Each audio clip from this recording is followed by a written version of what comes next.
আসসালামু আলাইকুম। মূলত আমি একটা ইলেকট্রনিক ব্যাট নিয়ে কথা বলবো আজকে।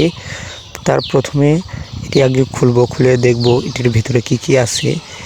একটি ব্যাট আছে এবং সাথে একটি স্ট্যান্ড আছে বসানোর জন্য এবং একটি কেবল আছে। এইটা স্ট্যান্ড, এটাতে বসাতে হবে। এরপর এখানে কিছু নির্দেশনা দেওয়া আছে এই কার্ডটাতে কি কি করতে হবে।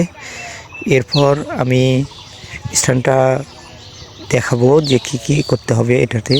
মূলত সাইডে যে দুইটা বাটন দেখতে পাচ্ছেন, এটা বাটন জ্বলে, এই যে আলো জ্বলে লাল, এটা সাধারণত মশাকে আকর্ষণ করে নিয়ে আসে। এবং সাইডে হলো চার্জার লাইন, এবং এই সুইচটা অন করে রাখলে দ্রুত মশা আসবে এবং মারা যাবে। এই স্ট্যান্ডটাতে বসাতে হবে, হাত দিয়ে মশাগুলোকে মারার কোনো প্রয়োজন পড়বে না। এই ব্যাটটা ব্যবহার করে শুধু ব্যাটটা বসালেই হবে। এরপর আমরা দেখব এটা পরীক্ষা করে। এখন রাতে আমরা মশা স্ট্যান্ডের উপর বসিয়ে ইলেকট্রনিক ব্যাটটা অন করে দিতে হবে। এরপর দেখবেন যে ইলেকট্রনিক ব্যাটের কাছে এবং মশাগুলো মরে যাবে।